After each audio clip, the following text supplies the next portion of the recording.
Você já parou para pensar por que, na Bíblia, Matusalém, o homem que viveu 969 anos, não é tratado apenas como um recorde de longevidade, mas como a grande chave profética que antecede o dilúvio?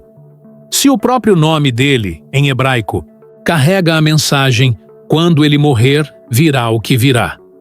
Por que essa profecia silenciosa passou tanto tempo despercebida? Imagine por um instante um mundo onde a maldade humana cresce escondida, enquanto um homem vive quase um milênio, carregando em si o aviso de um juízo divino prestes a se cumprir. Neste vídeo, vamos revelar os detalhes ocultos por trás dessa ligação extraordinária entre Matusalém e o dilúvio, uma conexão que poucos conhecem e que pode mudar a forma como você enxerga as narrativas bíblicas. Em menos de 10 minutos, você vai entender como a linhagem de Adão até Noé foi cuidadosamente preparada, como cada geração recebeu um nome profético, e por que a morte do mais longevo deles funciona como o gatilho para o maior julgamento que o mundo já viu. Prepare-se para mergulhar em uma jornada que começa em Gênesis capítulo 5, quando Enoque, pai de Matusalém, recebe de Deus uma revelação sobre os tempos vindouros. Veremos como essa mensagem foi transmitida, através de um nome carregado de simbolismo, e como ele, silenciosamente, testemunhou o aumento da corrupção moral que levou ao arrependimento divino. E ainda mais, vamos trazer à tona as condições ambientais pré-diluvianas que permitiam essas vidas centenárias. Entender o que mudou no planeta e por quê, mesmo em meio a tanta maldade, Deus preservou um fio de esperança na figura de Noé. Está pronto para descobrirmos juntos o segredo profético enterrado no nome de Matusalém e como ele se tornou a verdadeira chave oculta do dilúvio? Se sim, deixe seu like e se inscreva para não perder o próximo capítulo desta história. Surpreendente! O nome de Matusalém em hebraico revela uma profecia silenciosa. Seu significado pode ser entendido como "quando ele morrer, virá o que virá". Essa combinação de raízes, mat, quando morrerá, e shela, virá, será, enviado, não é um acaso linguístico, mas o resultado de uma escolha deliberada de Enoque, seu pai. Conhecido por andar com Deus, Enoque recebeu revelações sobre eventos futuros e, ao batizar o filho com esse nome, gravou em sua identidade o anúncio do juízo divino que se concretizaria com o dilúvio. Ao examinarmos a cronologia bíblica, percebemos que a morte de Matusalém ocorre no ano 1656, desde a criação, exatamente o ponto em que o dilúvio começa. Ele nasceu em 687 e viveu 969 anos, uma duração meticulosamente calculada para culminar no início do maior julgamento da história humana. Essa precisão numérica demonstra um controle soberano sobre as eras. Cada geração, cada vida, foi orquestrada para cumprir um propósito específico. No contexto da narrativa, toda vez que lemos a genealogia de Gênesis 5 e encontramos o nome de Matusalém, somos lembrados de que aquele patriarca não carrega apenas um legado de longevidade, mas um aviso profético embutido em seu próprio nome. A transmissão oral dessa linhagem, de Adão até Noé, foi projetada para manter viva a memória desse alerta. Enquanto o mundo ao redor se corrompia cada vez mais, o simples ato de mencionar Matusalém servia como um lembrete de que o tempo do juízo estava se aproximando. Visualizar essa profecia em ação pode ser poderoso. Imagine a imagem de uma ampulheta correndo por 969 anos apenas para, no instante de sua última partícula de areia, abrir-se o primeiro rasgo nas nuvens que trazem a chuva torrencial do dilúvio. Visualize ainda um gráfico que destaque o ano 1656, com a linha da vida de Matusalém terminando exatamente no ponto em que as águas começam a subir, reforçando a ideia de que Deus domina não apenas a história, mas cada segundo de sua criação. Em termos teológicos, esse nome pedido nos convida a refletir sobre como Deus pode usar até mesmo detalhes etimológicos para transmitir mensagens profundas. A vida de Matusalém, longe de ser um simples registro de longevidade, transformou-se em um testemunho profético, conectando a geração antediluviana ao maior evento de renovação e juízo que o mundo já conheceu. Antes do dilúvio, a Terra vivia sob condições radicalmente diferentes das que conhecemos hoje. Alguns estudiosos sugerem a existência de um domo de vapor cobrindo a atmosfera, que filtrava raios solares prejudiciais e mantinha temperaturas amenas em todo o planeta. Sem chuvas intensas, a umidade era constante e a vegetação prosperava sem as estações bem definidas que surgiram depois.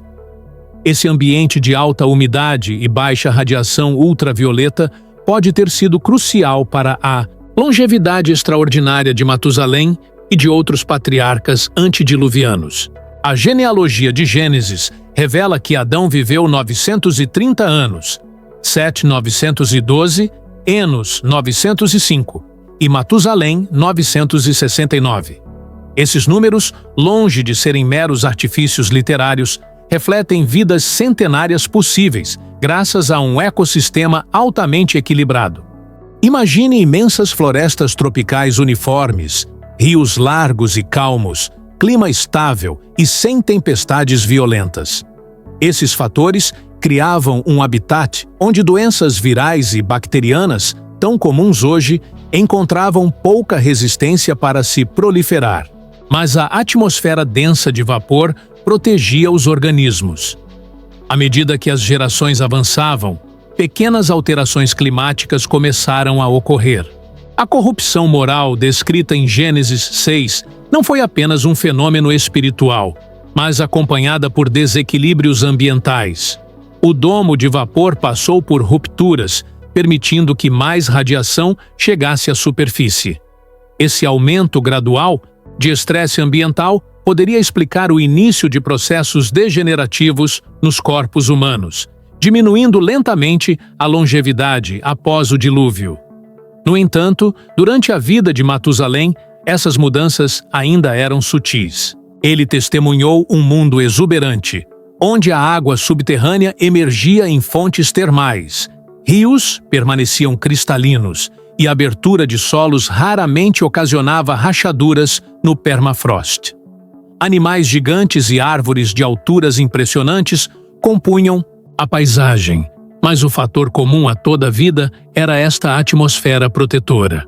Artisticamente, podemos representar essa era com animações que mostrem uma cúpula translúcida cercando o planeta, banhando-o em uma luz difusa e prateada. Sobre essa cena, vegetação luxuriante, rios calmos e fauna abundante reforçam o contraste com o cenário posterior ao dilúvio. Um mapa climático animado destaca a uniformidade global de temperatura e umidade, seguida por falhas graduais no domo, simbolizando a deterioração progressiva das condições ideais. Esse pano de fundo pré-diluviano não apenas contextualiza a longevidade de Matusalém, mas também realça o drama da narrativa. O homem que viveu 969 anos presenciou a suavidade de um mundo perfeito, gerando as primeiras fissuras que levariam ao maior julgamento já registrado. Os relatos de Gênesis não falam apenas de condições ambientais perfeitas, mas também de um aumento gradual e tóxico da maldade humana. À medida que Matusalém vivia seus primeiros séculos, o coração do homem se inclinava cada vez mais para a violência, a corrupção moral e a injustiça sistemática. O texto sagrado afirma: "E viu o Senhor que a maldade do homem se multiplicara sobre a terra, e era continuamente má toda a imaginação dos pensamentos do seu coração." Gênesis 6:5. Esse versículo revela que o avanço da perdição não foi um choque repentino, mas um processo cumulativo, quase imperceptível no dia a dia das gerações antediluvianas. No início, pequenas transgressões sociais, disputas familiares, litígios sobre pastagens, idolatrias localizadas, ganharam escala. Povoados inteiros passaram a adorar deuses falsos, celebrando ritos cruéis que afrontavam o caráter misericordioso de Deus. À medida que essas práticas se disseminavam, a violência física e moral tornava-se endêmica. Crianças eram sacrificadas. O poder se confiava a líderes inescrupulosos e a ganância corroía qualquer senso de comunidade. Matusalém, cujo nome anunciava o juízo, presenciou todo esse declínio, vivendo sob o peso de testemunhar de forma contínua o carrasco da depravação humana. Teólogos apontam que essa expansão do mal se correlaciona com a quebra de limites estabelecidos por Deus.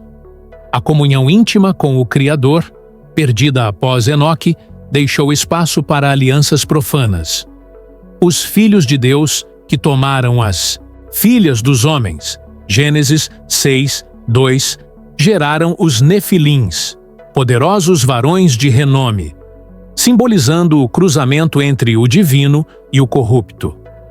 A Bíblia descreve esse contexto como tão nefasto que Deus arrependeu-se de haver feito o homem na terra. Gênesis 7:6, demonstrando a gravidade da degeneração. Visualmente, para transmitir o crescente de corrupção, podemos usar uma linha do tempo cromática que evolui do verde vibrante para tons escarlates e cinza escuro, ilustrando como a paisagem social se tornou mais sombria. Imagens de povos celebrando festins pagãos, intercaladas com cenas de injustiça e guerra, dienem como exemplos concretos do que era continuamente mal todo o desígnio do coração. Pequenos ícones animados, como espadas se erguendo, falsos altares e grilhões, impulsionam o espectador a perceber o avanço do mal. Essa escalada moral não ocorreu isolada. Ela preparou o terreno para o juízo divino. Assim como um riacho acumulando detritos até se tornar um rio impetuoso, a sociedade antediluviana acumulou ofensas ao ponto de estilhaçar qualquer esperança de reforma. Matusalém, vivendo quase um milênio, foi o grande observador desse processo, vendo famílias inteiras serem consumidas pela impunidade e pela tirania espiritual. O resultado desse estado de coisas é que quando Deus decidiu fazer desaparecer da face da terra o homem, Gênesis 6:7, não foi surpresa, mas sim o clímax inevitável de um ciclo de maldade que se desenrolou sob o olhar atento e profético de Matusalém. Deus deu a Noé instruções impressionantemente detalhadas para construir uma embarcação capaz de sobreviver ao dilúvio, usando o côvado, cerca de 45 cm, como unidade de medida. Quando convertemos essas dimensões para metros, descobrimos que a arca teria 135 metros de comprimento, 22,5 de largura e 13,5 de altura, tamanhos comparáveis aos de navios modernos. Muito além de um simples barco, era uma estrutura pensada para flutuar, não para navegar, sem velas, leme ou motor, apenas apoiada pela forma e pelo design divino. Internamente, o casaril foi dividido em 3 andares, cada um dedicado a funções específicas. O nível inferior abrigava os animais de maior porte, enquanto o andar do meio servia como depósito de alimentos e área para espécies menores. O andar superior era reservado a Noé e sua família, funcionando também como espaço de convivência e manutenção. Para evitar confusões ou choques entre os milhares de seres vivos, havia compartimentos internos cuidadosamente setorizados, verdadeiros salas que mantinham grupos distintos, isolados e protegidos. Para garantir a impermeabilidade da carga, todo o exterior e o interior da parte de madeira foram cobertos com uma espessa camada de betume. Esse revestimento natural, similar a um asfalto ancestral, selava frestas e tornava o casco praticamente hermético, impedindo que a água invadisse mesmo quando as ondas se agitassem violentamente. Uma única porta lateral, robusta e bem encaixada, permitia o acesso controlado dos seres salvos, e 3 janelas estrategicamente posicionadas no convés superior garantiam ventilação e entrada de luz, elementos essenciais para a sobrevivência de humanos e animais. Enquanto martelava cada tábua de madeira de gofer, Noé não trabalhava apenas como carpinteiro. Ele era um pregador da justiça. Segundo 2 Pedro 2:5, ele proclamava a advertência divina a cada prego fixado, alertando sobre o juízo iminente. Textos antigos sugerem que o processo de construção durou entre 75 e 100 anos, o que significa que durante quase um século, Noé viveu sob olhares críticos, dedicando dias à carpintaria e noites à pregação incansável. Para ilustrar esse processo no vídeo, imagine uma maquete 3D mostrando o corte dos troncos, a montagem das tábuas e, em câmera lenta, a aplicação do betume, enquanto uma linha do tempo visual avança marcando décadas de esforço. O som constante de martelos e o cheiro figurado do betume criam uma atmosfera de trabalho árduo e urgência profética. Legendas rápidas podem responder a pequenas dúvidas, como por que 3 andares? Ou como o betume selava a água, garantindo que o público acompanhe cada detalhe sem perder o ritmo. Com a arca pronta, as tábuas marteladas e o betume aplicado, todos os preparativos culminaram em um gigante de madeira flutuante, pronto para obedecer à vontade divina. Na narrativa, isso estabelece o cenário perfeito para a morte de Matusalém e o início do dilúvio. Matusalém entrou para a eternidade exatamente no ano 1656, desde a criação, coincidindo ponto a ponto com o início das primeiras gotas do dilúvio. A profecia ligada ao seu nome, quando ele morrer, virá o que virá, foi cumprida de forma tão precisa que a tradição oral e os registros bíblicos convergem para essa exata marca temporal. Durante 969 anos, Matusalém viveu como o último elo vivo entre Adão e Noé, carregando uma mensagem profética a cada suspiro de vida. Quando suas forças se esgotaram e ele expirou o último fôlego, o mundo mal sabia que aquela partida silenciosa desencadearia a maior inundação já vista. A lógica numérica é irrefutável. Nas genealogias, cada patriarca é listado com a idade de morte, e Matusalém é o único cujo término coincide precisamente com o dilúvio. Esse alinhamento serve como testemunho de um controle divino sobre o relógio da humanidade. Enquanto Noé finalizava os últimos retoques na arca, Matusalém, cuja existência simbolizava o tempo contado, desaparecia, ativando o juízo pendente. A Bíblia se mantém intencionalmente discreta sobre a dinâmica exata de sua morte, se ele adormeceu pacificamente ou foi tomado pelas próprias águas. Mas a sincronia entre o falecimento e o embate das águas não deixa dúvidas quanto ao propósito divino. Visualizar o momento exato em que Matusalém cai e, simultaneamente, a chuva começa a cair adiciona uma dimensão cinematográfica poderosa. Numa animação, sua silhueta poderia se apagar gradualmente enquanto gotas de chuva formam sulcos no solo seco, até romper um riacho e inundar a cena. Esse instante encapsula o cumprimento da profecia e marca o fim de uma era e o começo de outra. Ao cumprir-se a mensagem embutida no nome de Matusalém, Deus deixou claro que nem o menor detalhe, até mesmo o nome de um homem, escapa ao seu plano soberano. A morte de Matusalém não foi apenas o fim de um homem, mas o estopim para o julgamento universal, mostrando que o tempo de graça chegou ao fim e que a justiça divina se manifestaria de maneira irrevogável.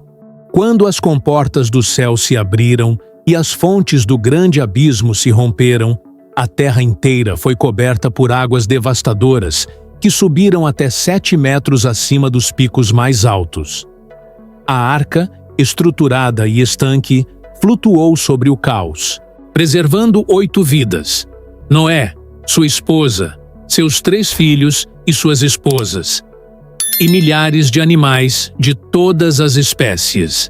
Enquanto toda forma de vida terrestre desaparecia, o casarão de madeira girava serenamente em meio a um mar sem fim. Durante 40 dias e 40 noites, a chuva incessante transformou paisagens familiares em oceanos de destruição. Final desse período, as águas começaram a recuar. Deus fez soprar um vento sobre a terra, e as comportas dos céus se fecharam. A arca, finalmente, repousou sobre os montes de Ararat, onde permaneceu imobilizada por meses, enquanto as superfícies terrestres emergiam novamente. Para verificar a secura do solo, Noé enviou um corvo, que retornou sem encontrar pouso, e depois uma pomba, que trouxe de volta uma folha de oliveira, sinal de que a vegetação renascia. 7 dias depois, a pomba não voltou, indicando que o mundo estava pronto para ser habitado. Ao sair da arca, Noé ergueu um altar e ofereceu sacrifícios que agradaram ao Senhor, que prometeu nunca mais destruir toda a carne com dilúvio. Como sinal dessa aliança eterna, o arco-íris se formou nas nuvens, lembrando gerações futuras da graça concedida em meio ao juízo. Esse episódio deixou marcas profundas na consciência humana. O dilúvio representa o julgamento inevitável sobre a maldade acumulada, e a arca simboliza a graça salvadora acessível àqueles que respondem em fé. Através dessa narrativa, somos convidados a refletir sobre justiça e misericórdia, sabendo que, embora o juízo seja certo diante da corrupção, sempre existe um refúgio preparado para aqueles que confiam na palavra revelada. A história de Matusalém e do dilúvio nos ensina que cada detalhe, até mesmo o nome de um homem, pode carregar um propósito divino. Vimos como a cronologia foi meticulosamente calculada para que sua morte coincidisse com o início do juízo universal, confirmando que Deus governa não apenas eventos grandiosos, mas também a duração precisa de cada vida. Aprendemos sobre o ambiente perfeito que permitiu vidas centenárias, o acúmulo gradual da maldade humana e a urgência profética que impulsionou Noé a construir a arca. Ao testemunharmos a inundação global e a salvação de 8 vidas, percebemos o contraste entre juízo e graça.